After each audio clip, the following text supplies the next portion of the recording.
Rogers in the 25th century.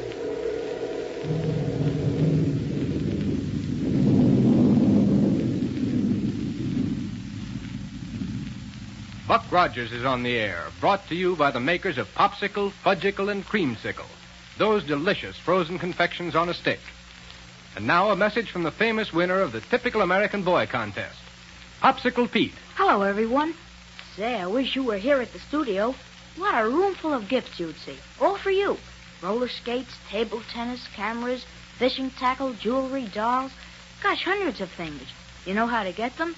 Just eat Popsicle, Creamsicle, and Fudgicle. And save the bags. Well, could anything be easier? Enjoy a great big delicious Popsicle, Fudgicle, or Creamsicle every day and get wonderful gifts for the bags. A mother knows these frozen confections on a handy stick are pure and good for you. Made fresh every day. And boy, do they taste good. Refreshing. Nourishing. So big and only 5 cents. Don't forget, save bags every day for swell gifts. Get that wonderful free Popsicle gift list in your ice cream store. Tells you how many bags you need for the gifts you want. And it's got a free coupon worth 10 bags. And now for another thrilling episode of Buck Rogers. Back in 1919, you know, Buck was in the lower workings of an abandoned mine near the city of Pittsburgh when suddenly the walls caved in and a peculiar gas caused him to be held in a state of suspended animation for 500 years. Finding himself in the strange and exciting world of the 25th century, Buck quickly adapted himself to the use of rocket-powered spacecraft and other marvelous scientific developments that would seem almost impossible in our present day. With Wilma Deering and Dr. Huer, Buck has visited Mars, Venus, and Jupiter, Saturn, and even far-off Pluto. His life has been just one amazing adventure after another. Now, in our last episode, you remember, Buck, Wilma, and Dr. Huer were discussing a new instrument for use on a rocket plane when suddenly... But let's join them. They're in Dr. Huer's laboratory. Okay? Then here we go, 500 years into the future.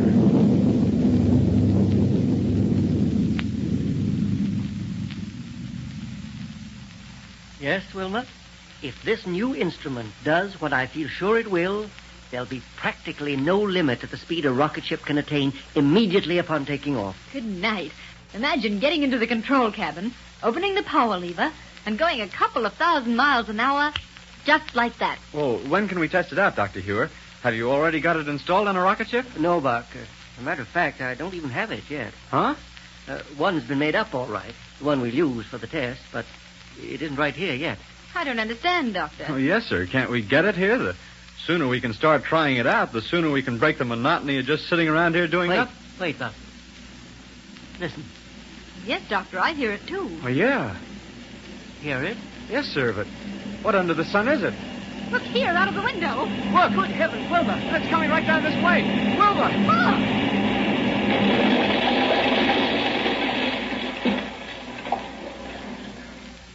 Good night. Hey, come on, folks.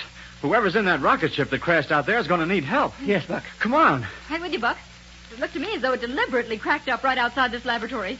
Wilma's right, Buck. It certainly didn't look like a ship out of control. Well, you can hardly call it an ordinary landing, and we'd better give whoever's in it... Hey, look, it's a Martian ship. Right. See, the metal door on the side of it is open. Wait, it's all right. Wait. All right, Doctor. Well, the people in that ship must be... Wait, Buck. And listen. You see now, it's just exactly like I thought it would be. Here we are, safe and sound, and right on time. Black Barney. Well, I'll be doggone. Well, I still don't think we needed to land that fast, Mr. Barney. And Willie's with him. You see, he made me skin my knee against the control board. Well, what difference does that make? We had to get down here into a hurry, didn't we? My knee hurts, too. And the only way was to land in a hurry so's we... Huh? See? Say, you did kind of get scratched up there now, didn't you? Yes, sir.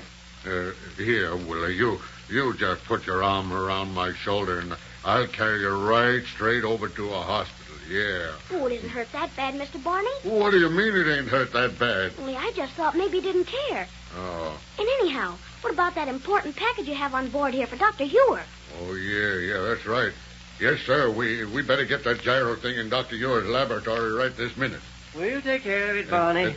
Huh? Hello, Dr. York. Hello, Willie. How are you? Say, Doctor, how'd you know we'd got here? Oh, don't worry, Barney. After that landing, the whole city knows you're here. You should say so. It's a wonder you didn't break your neck. Well, Dr. York was in a hurry to get a hold of that gyro thing we brung down from Mars, so I figured the quicker we landed with it, the better. Well, I hope it's all right after that landing. Oh, sure it is, Doctor. I got it stowed away in the shock-insulated storage cabin. Fine. Then my suggestion is that we fly right over to the spaceport. We'll have the Gyro-Cosmic-Relativator installed on a ship I have waiting for it over there. Oh, good. Then we can go right ahead and test it out. Yes. Well, Willie here needs to expose his bruised knee to a healing ray for a few minutes. Oh, that's all right, Lieutenant Wilmer. No, sir, now, Willie. You do what Lieutenant Wilmer says to do. It doesn't hurt, though. Much. Oh, I'll tell you what. Barney, my little rocket roadster is parked out back of the laboratory building. Yeah? So you and Willie hop into that and go over to the hospital where they'll take care of that bruised knee. And meanwhile, we three will take this ship of yours over to the spaceport and install the Gyro-Cosmic-Relativator on whatever sort of craft Dr. Hewer has waiting for it over there. Okay, Captain Rogers, we'll do it. Come on, Willie. Yes, sir. See you later. All right, Willie. Wait a minute. Listen, Doctor. Yes, Barney? Are you three going to try out that gyro thing, or are you going to have somebody else do it for you? Why, we'll do it, of course. Well, are you sure it won't be too dangerous, Doctor? Dangerous? Oh, no. Oh, don't you laugh, Doctor. If it'll do all the things you told me by radio it would do, why, it sounds to me like it might be dangerous or stuff. No, not at all.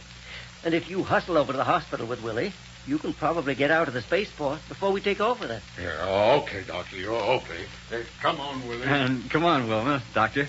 Let's get aboard here and over to the spaceport. Yes, Buck. Now that the time to test this Gyro-Cosmic-Relativator is here, I'm almost as excited about it as you appear to be. All set, Buck. Set as the metal door. Right. Want to take the controls, Doctor? All right, Buck. Here we go.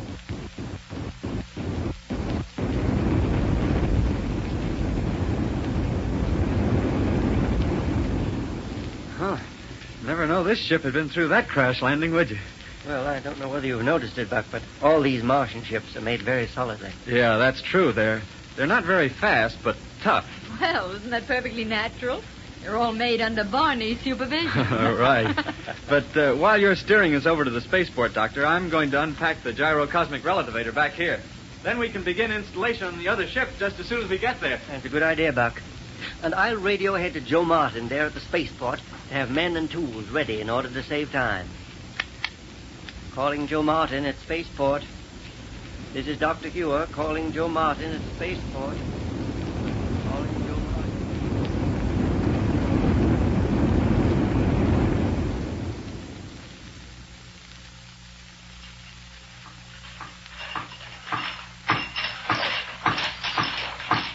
That's it, Joe. Have your men fade the bank of photoelectric cells into that aperture in the main bank of rocket tubes. Yes, sir, Dr. York. All right, Al. Swing it right over here. That's it. And as soon as you're through with the installation, have all this machinery cleared away. Yes, sir. Should be all set for the tryout in a couple of minutes now, shouldn't it, Doctor? Yes, Buck. Just as soon as they've finished bolting down that side plate. Oh, good. I'm anxious to get started with this experimental flight. Wonder if Barney and Willie will get here before we take off. Barney apparently was quite interested in the Gyro-Cosmic-Relativator. Now, how about this power line, Doctor? Oh, plug it into outlet number 1 there, Buck. All right, sir. There it is. There it is, Doctor. It's all right. Uh-oh. What's the matter, Buck? Oh, nothing. I just scratched the back of my hand a bit, that's all. All ready for the takeoff now, Doctor. Fine, Joe. Tell your men to clear away, and we'll go right up. Yes, sir. They're on their way back to the main hangar now. Good. Well, Buck, Wilma. Say, look here, Buck. You've taken a really big piece of skin off the back of your hand here. Oh, forget it. Let's get up in the air in this rocket ship. Sir, you're as bad as Willie was. Joe, Yes, sir, Lieutenant? don't you have a healing ray in your office? Oh, sure, Lieutenant. Oh, forget it, Wilma. It'll be all right. No, sir. Come on over to the office with me, and we'll put your hand under the healing ray for a minute. Well, but... Oh, okay. I'll go along with you so I can report to Central Radio Bureau and tell them where we are. It's this way, right over here. It's silly to worry about a little scratch like this, Wilman. I'm anxious to get aloft for that Gyro-Cosmic-Relativator on the ship. Right in here, Lieutenant, at Wilma. The healing ray's right there in the corner. Here, Buck. Now put your hand under it while I turn it on. Oh, okay. There now. And don't turn it off until your hand is completely healed. No, let's see. Where's this radio unit of yours, Joe? Right here, Doctor. Oh, excuse me, sir. There's a call coming in on it now. Central Spaceport. Joe Martin speaking. Central Radio Bureau. Have you seen anything of Dr. Hewer? We've been trying to locate him all over the city. Why, sure. He's right here. Here, Doctor. This call's for you. Oh, thank you. Is it Dr. Ewer? Urgent message for you, Dr. Hewer, from the captain of the rocket police. Yes. It says that one of the air guards has just discovered that your laboratory has been forcibly entered and completely ransacked. What? Why, I just left there a few minutes ago. Well, it was only discovered a couple of minutes ago. Shall I tell the captain you'll be right over? No. No, as long as the rocket police are already there, no more damage will be done. I'm engaged in a very important experiment here that I can't leave at the moment. But I'll go back to my laboratory just as soon as I've finished with it. Meantime, they'll know what measures need to be taken and can proceed accordingly. Yes, sir. Signing off. Signing off. Well, I can't say that I like that. Say, maybe we'd better postpone this test, Doctor. No, Buck. It's the most important thing we have at hand right now, and we'd better go through with it. Well, whatever you say. But I wonder who could have done it. Surely Black Barney wouldn't no. have. Powerful old Barney might absent-mindedly pull a locked door off its hinges to get in, but certainly he wouldn't be involved in ransacking my laboratory. And anyhow, he's probably out at the test ship wondering why we don't get started. Yes. Well, then, come along. Better wait a second, Doctor. It may be another call for you. Central Spa... Oh, yes, sir. It's for you, Captain Rogers. Okay, Joe, thanks. Buck Rogers speaking. Central Radio, Captain. Order from the office of the President. The entire rocket police fleet has been placed at your disposal. What? All regular patrol ships are standing by awaiting your orders. You have full authority to proceed along any lines you may see fit. Now, wait a minute. Is this because of the trouble at Dr. Hewer's laboratory? No, sir. Something happened to one of the guards at the municipal prison. The automatic alarm system was completely wrecked, and the guard found lying in a storage room under the effects of a paralysis ray. Great Scott, man. Who did it? Killer Kane and Ardela. And they've escaped. Doctor. Wilma, did you hear that? Yes, Buck. The worst criminals the solar system has ever known. How could Kane and Ardela have escaped? I don't know, but one thing's sure. We're going to have to call off this test flight. Not at all, Buck. Huh? Now we must go ahead with it. But, Doctor... It'll take far more than the ordinary rocket ship to track down that pair, and that's just exactly what our Gyro-Cosmic-Relativator will provide. Dr. Hugh is right, Buck. Okay, then. Come on, let's go. There's the ship, just waiting for us, and we can take off in it immediately. Well, come on. No, look! There it goes. There goes our ship. Well, somebody beat them to it. If you ask me, there's trouble ahead for our friends. Fellas and girls, is each day bringing you closer to those wonderful presents Popsicle Pete picked out for you? Are you saving bags for books and cameras, musical instruments, fishing tackle, dolls, jewelry, all the exciting things you want? Save bags every day from Popsicle, Fudgicle, and Creamsicle. And you'll soon have just the gifts you want. Say, kids, did you ever try a creamsicle? Gee, it's wonderful. A great big chunk of delicious ice cream on a stick, coated with thick, chewy butterscotch. Or you can get Creamsicle coated with chocolate fudge or fresh fruit flavors. They're wholesome, too, full of the kind of nourishment we all need. And only a nickel for a great big creamsicle on a handy stick. And don't forget to save the bags for those swell gifts.